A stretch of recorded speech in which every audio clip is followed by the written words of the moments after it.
I wrong for proposing to my girlfriend at my brother's wedding and posting it on social media? My brother and his wife got married last week. It was a big beach wedding with about 100 people. While the bride and groom were doing their photo shoot that took an hour, the guests were walking down the beach, having some snacks that were served, talking to each other, etc. My girlfriend and I have been together for 10 years and have a kid together. Marriage just never came up, and we're both really not the romantic type. When our son was born, I jokingly told her I'd propose to her on a beach at sunset someday. So after the wedding, we were walking down the beach. We were all alone. No one was paying us any attention because there were about 100 people there. I just asked her, "So, beach, sunset, will you marry me?" She said yes. We had a good laugh, took a selfie together, and slowly walked back to the site of the reception. We haven't told anyone we are getting married yet. It will be a courthouse wedding anyway. 2 days ago, my girlfriend posted that selfie on her social media, tagged me, and wrote a caption. Traveling businessmen and Hollywood tourists. But within 5 years of it opening, America sank into the Great Depression. And almost overnight, the Cecil Hotel ended up becoming a boarding house for the poor, the desperate, criminals, and people who were trying to hide or run away from something. And the first death occurred in 1927, but this was about to be far from the last. The hotel soon became plagued with people completing unalivings and also many accidental deaths. But murder is just an entirely other animal. And by the 1980s, Richard Ramirez, otherwise known as the Night Stalker, would show up to the hotel. Fridge restock.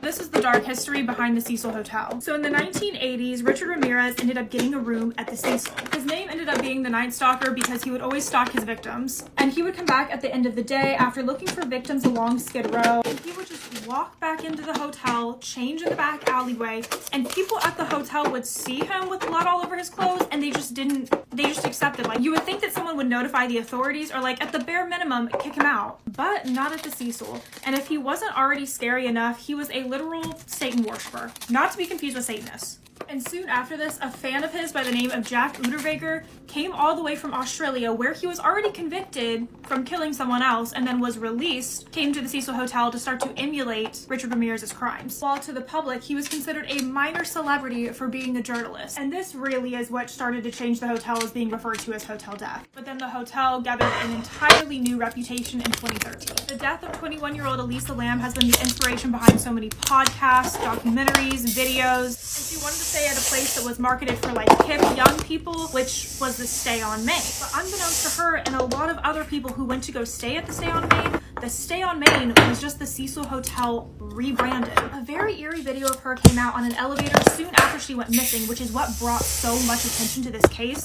And soon after, she was found dead in the water tower of the hotel after people in the hotel had been drinking that water for days. But there's still so many sinister details surrounding this hotel, and it also mind boggles me, how could all of this just happen in one spot? Is there something more evil or malevolent going on? I had the opportunity to go to the Cecil Hotel to see if there were some answers. It is by far the most terrifying video I've ever made, and I was a little scared to upload it, but it's on my YouTube. Am I the asshole for serving my husband's family mac and cheese for dinner? My husband, Asian, and I, American, welcomed our firstborn 4 weeks ago. The baby is healthy, but I'm exhausted, haven't fixed my hair, and barely able to shower and can't sleep. My husband's family has been pressuring us to visit to meet the baby. I tried to hold them off as much as I could, but yesterday I was surprised to find them standing on our porch. Turns out hubby invited them for dinner. I was embarrassed and felt like I wasn't ready for visitors, especially judgmental ones at that. Anyways, my husband sat with them while I fed my son, then later I asked my husband if we should get takeout. He said no because his family would find it rude and unwelcoming. Am I the asshole for serving my husband's family mac and cheese for dinner? My husband's mom looked at me appalled. She asked if I found it appropriate to serve mac and cheese. I asked why not, and she said it was disrespectful and I don't know anything about hosting. I said, "Excuse me, who signed up to host an unexpected visit?" My husband said they were there to finally see the baby since they missed out on a whole month. They went home and my husband said that was more offensive than serving them nothing. I said I was too exhausted to cook the traditional feast that I was forced to learn from his mom. He took offense and said I was being mean and disrespectful towards his own family and his culture. My husband stayed on the phone with his family for an hour and kept giving me cold shoulder and refused to eat what I cooked. Am I the asshole for arguing with my husband's doctor and acting like a Karen? My husband has a sore foot. No injury or medical condition that would explain the pain, but he hasn't been able to walk properly for about a week. Being the absolute pain in my ass that he is, he refused to go to the doctors until today. Apparently, he preferred to just pop medicine and complain to me. It's progressively gotten more swollen and misshapen looking, and today it's gone a funny color. We go to the walk-in clinic and we're finally seen by the doctor and he refused to even examine it. He told him without even looking at the foot that it was a sprain and he wasn't going to prescribe him any painkillers, so not to ask. Then showed him some foot exercises. I'm the asshole for arguing with my husband's doctor. I asked if he'd please look at it as it got in black in some spots. And it looked similar to how my wrist looked when I broke it a few years ago. He huffed and asked where my medical degree was from, and I demanded to see another doctor. We heard him telling the senior doctor they have a confrontational spouse who thinks her MD searching qualifies her to instruct real doctors. Also that he suspects my husband of exaggeration to get opiates. I'm seething and explain everything to the second doctor. Turns out he has 7 stress fractures in that foot, probably from running. The hospital apologized and asked if I wanted to make a formal complaint against the first doctor. And I did.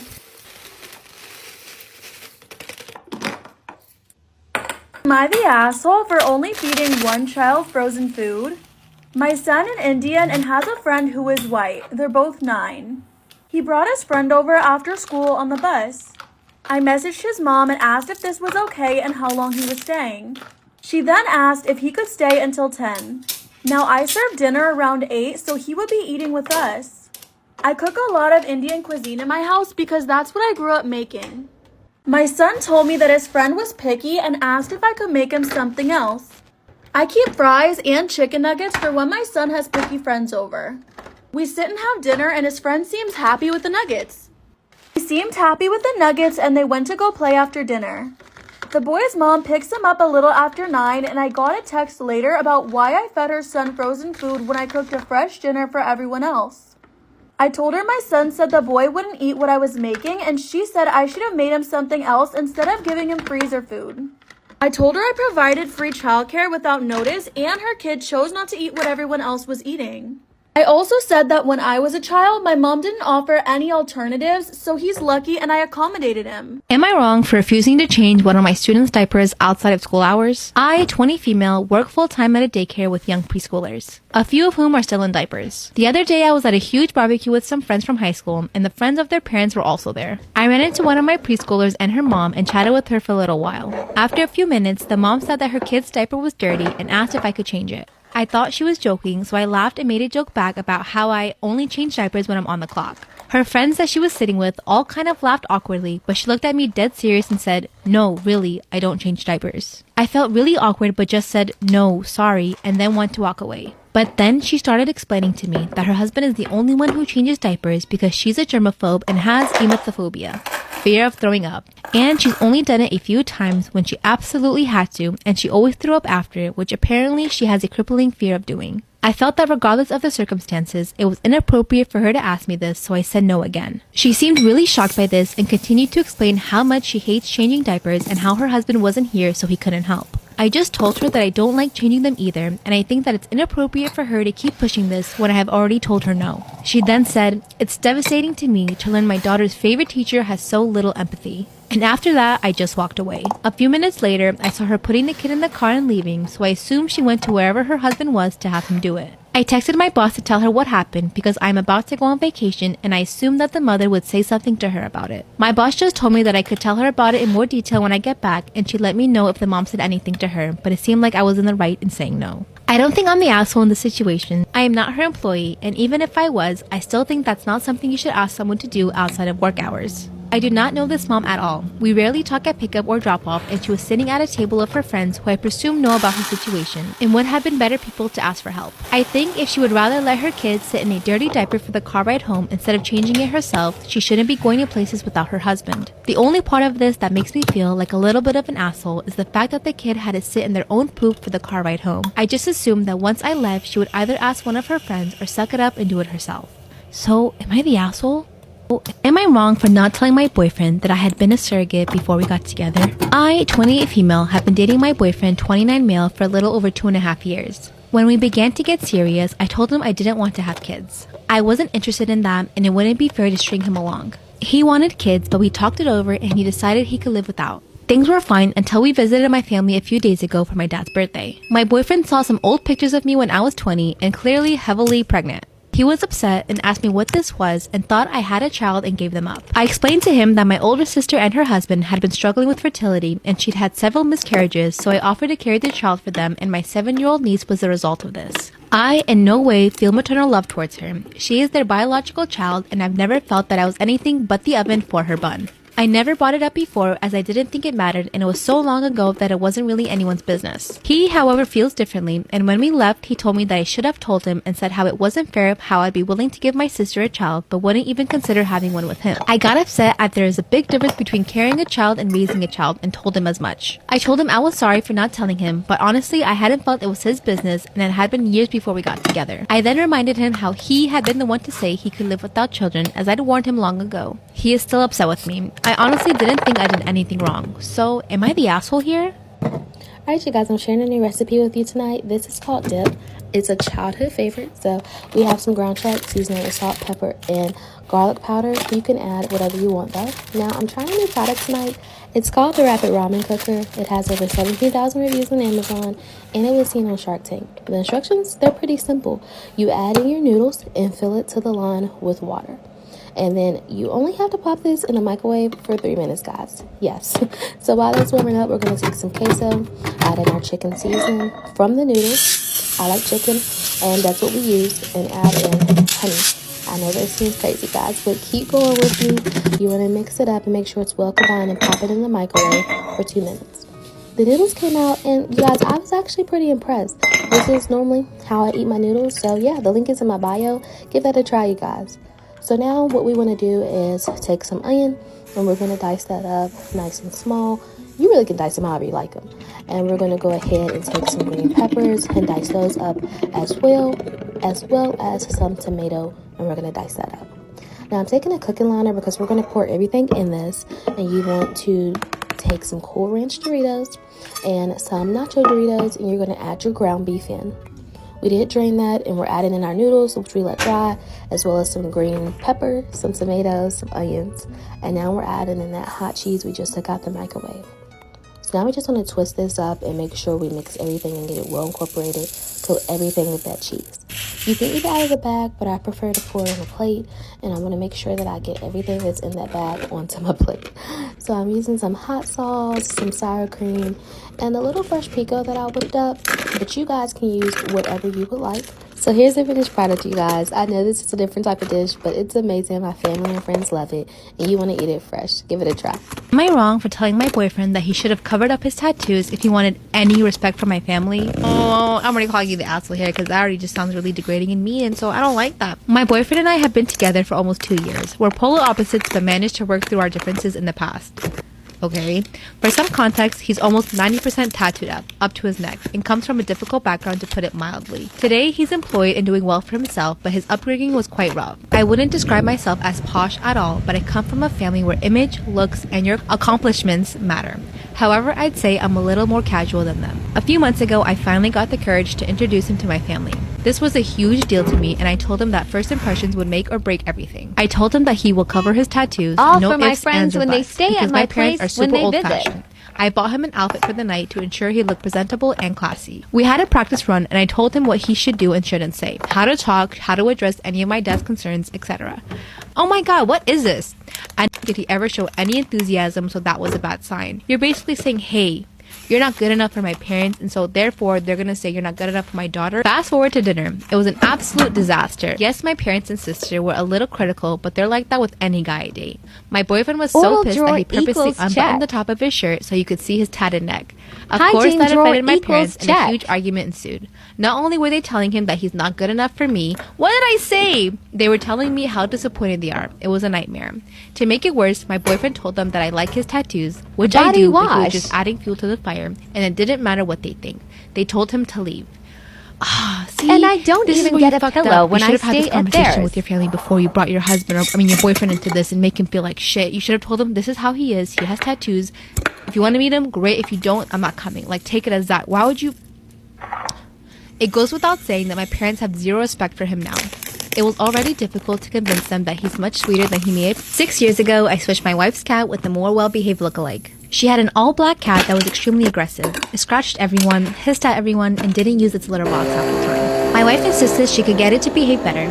One week, she went out of town to visit her family, and I was supposed to go to her apartment and feed it. The first night I went over, it scratched the shit out of my arm. I joked to the cat that it's not special and I'll replace it if it scratches again. The joke stuck with me until I had thought about it enough that it wasn't a joke. The next morning, I went to the local animal shelter. I found an identical cat that was already litter box trained and acclimated to people, but was a little skittish. But overall, it was a lot friendlier and better behaved, and the skittishness would help it resemble the original cat. So I adopted it, took it to my wife's apartment, settled it in, then drove her original cat to an animal shelter a town over. I was paranoid my wife would find out if I took it to a local one. It's been 6 years since then. We got married 4 years ago. We still have the swapped cat, and it answers to the original cat's name. My wife knows nothing. She loves this cat and brags about how much better behaved it is. But every time I see it, I feel like a total piece of shit. That's because you are. But you can't tell her now, it's been too long and she will literally divorce your ass. So just stay quiet. Do you guys disagree? Do you guys think you should tell her? I wouldn't. It's like one of those kind of things where it's like, it's gonna do more harm than good. Because for me, if I was with a dude and he was shitting on my cat and I'm like, no, I can take care of it, I can make it well behaved, and he's like, no, you can't, and 6 years pass, I'm like, haha, look, the cat's well behaved, I told you I could do it, and I find out you did this, every time I bragged about the cat's behavior, you're probably snickering and being like, little do you know, I switched that shit out and it would just destroy me, and I'll feel stupid, so just shh, don't say anything. Am I wrong for my response to my cousin's pregnancy announcement at my husband's goodbye party? My husband's getting deployed overseas very soon, and I decided to invite both families for a cookout/goodbye party for him before he leaves. My cousin and I aren't close. She married 3 times and has 2 kids. She divorced the first husband because he left work and became a stay-at-home parent, divorced her second one because he didn't do chores and kept working long hours. Now her current husband, Tom or Tommy, does nothing. In fact, she does everything for him while he just hangs out with friends and plays video games most of the time. My cousin's reasoning for choosing him is that he has so many other great features. I gotta say, he is handsome and he's one of the most gorgeous guys she's ever been with. But he's rude, loud, talks back, has awful sense of humor, and money has clearly stunted his growth mentality. On to the encounter. At the cookout, everyone was sitting after we ate, and my husband was giving a little speech about what he's been experiencing at the moment, as well as giving sincere goodbyes to his mom, dad, and little sister. He then talked about how much he'll miss our little ones. It was emotional until my cousin carelessly interrupted us and playfully said it wasn't like my husband was dying or isn't coming back in a few months. Then she said she had big news. Everyone looked at her as she smiled and said she was pregnant. In the past, she always interrupted things like my proposal and my baby shower to make her announcements. I got mad seeing the attention instantly go on her by getting hugs and congrats. My husband seemed irritated and got quiet. I just got up from my seat, feeling confused about how to react, and told my cousin, hey, listen, I know you're happy to be able to keep Tommy's sperm as pets, but this is a goodbye party for Kevin, so your happy news should be shared another time in another place. Families were split. Some were laughing and some got upset. My cousin almost cried, silently left the yard, and aunt followed. I got nasty looks from my side of the family. Then, both my mom and aunt berated me for my inappropriate reaction and my response, and making such a disgusting comment about my cousin's pregnancy and humiliating her like that. I explained that this was yet another attempt from her to hijack another occasion I host, and I said this in the heat of the moment, but my aunt saw nothing wrong with sharing good news and demanded I apologize for ruining my cousin's moment and making her feel awful. I feel awful too, and think I was insensitive with how I responded. So, am I the asshole here? You know, some people will just forever be attention seekers. You can't do much with it. I would be pissed too. No lie. Am I wrong for telling my soon-to-be niece that she doesn't need to wear a dress to my wedding? I, 32 female, am getting married to my fiance, 41 male, next year. After we got engaged, I suggested it might be nice if I asked my fiance's niece, who's 15, if she wanted to be a bridesmaid too. I've only met her a couple times, so we're not close, but she seemed like a cool kid, and I thought it might be a nice way for us to get to bond and get to know each other by involving her in the wedding. Side note, she's the only niece or nephew on either side of the family. Anyway, cut to a few weeks ago, and we're in my fiance's hometown to visit family and discuss wedding-related stuff. His brother, sister-in-law, and their daughter came over, and I noticed this time she was dressed a lot more androgynous than I remembered. The topic moved to wedding dresses and bridesmaid dresses, and I could see she was immediately uncomfortable. Her parents, her mom really, and grandma were making comments about how she needs to be more feminine, brush her hair, etc., and how it would be nice to see her like that. I'll be honest and say this hit a nerve with me, as I was very much a tomboy as a teenager, even though I'm not anymore, and it absolutely broke me when my relatives would say things like that. Eventually, her mother made a comment along the lines of, it'll be nice to see you dressed like a girl for once, and she really looked sad, embarrassed, and upset. In response, because that really hit a nerve, I immediately told her that my maid of honor will be wearing a trouser suit for the wedding and not a dress, and I had given all the bridesmaids the option of wearing anything they want, as long The as it's sweetest no wedding Restock cover, to make things you'll easier. ever see. I pulled out my phone and started showing her photos of ideas my friend had sent me. A jumpsuit, culottes, a trouser suit, a tailored tux, etc. And let her know that she could pick anything at all she wanted. She could even wear jeans and trainers if that made her comfortable. And that it's a wedding, not a fashion show. My niece perked up a bit when I said that, but her mom looked really pissed off. She since asked my fiance to pressure me into getting all the bridesmaid dresses so their daughter will have to wear one. Which, lol, no. My husband doesn't really care what she wears, but obviously doesn't want his family and me arguing on the wedding day. The cutest I Restock don't want you to will back ever down see. because I know exactly what it feels like to be pressured into wearing something that makes you uncomfortable. But on the other hand, I know it's only for one day and it'll make the family happy. So, am I wrong for trying to overrule her parents? Alright, you guys, so let me know what you think. I mean, is the aunt right for, standing up for her niece and just trying to make her feel comfortable in whatever it is that she has, to wear and be in because it's her body? Or, do you think she crossed the line and overstepped and should have spoke with the mom first? What's your opinion, you guys? Let me know. I'm excited to hear.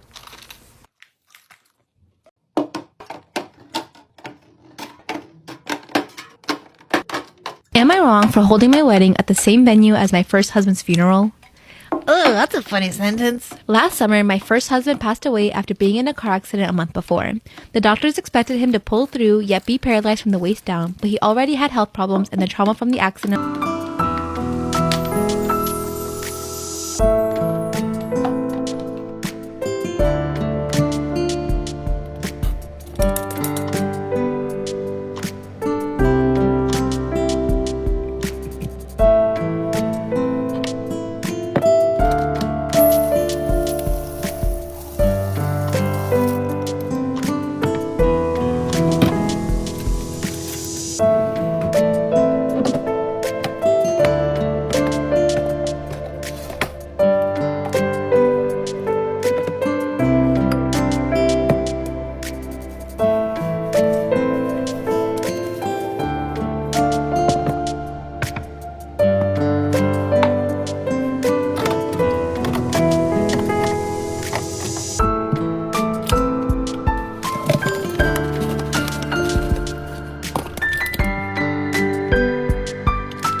Am I wrong for not paying for my daughter's prom outfit? I, 36 female, have 4 beautiful kids, 2 daughters, 17 and 2, and 2 sons, 20 and 14. Growing up, I didn't have any fun birthday parties, and I didn't get to go to prom or any of that since I was pregnant at a young age. I was very happy to see my 20-year-old go to prom and give my kids parties. My 17-year-old has prom this year. Last year, because of my baby girl, I couldn't give her a sweet 16. She didn't want one, but I did push it until she started doing more planning, and we sadly had to cancel before it could happen since we just couldn't afford it. She said she was fine with it, and that was all. Here's our issue. Her prom is at the end of the month. Also, this month is my baby's birthday. Her cake costs around $200. She has 3 outfits getting handmade, personal planner and decorations, etc. So with this going on, we can't pay for my daughter's prom dress and all that. My son had a job, so he paid for his own. My daughter has yet to get a job because her therapist claims she can't handle one due to her mental conditions. Yesterday she came to me and said since it was spring break, we should go start looking for prom dresses since we've been putting it off.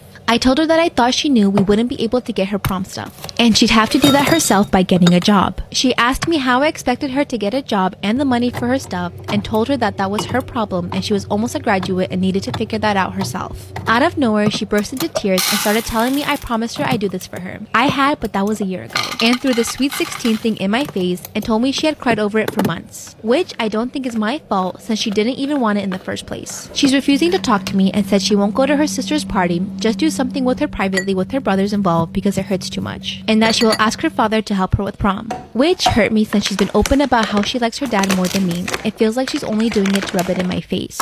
I thought my daughter would understand, but she's taking it very personal. But I do understand how I could be the asshole for saying I would do it and not clarifying later on that I wouldn't. Opinions from parents, teenage girls, am I the asshole here? Am I wrong for refusing to let my in-laws meet my newborn? Okay, so backstory. I've been with my partner for almost 6 years. We've just had our first baby together. By just, I literally mean at 3 a.m. this morning. My partner is Greek, his whole family is Greek Orthodox, and they follow all traditions and religion very closely. Anyway, for the past 5 years, I have joined them at church for their Orthodox traditions on Orthodox Easter, and I would like my child to continue in this tradition. But last night, we were at my in-laws for dinner before we headed to church, and I started to feel this agonizing pain and my water had broken. I was 34 weeks, so a bit early, but labor was still a viable answer. My mother-in-law told my partner's whole family that I was faking it to avoid church and that I just want her son to abandon his family and religion for him and our child to join my monstrosity of a religion.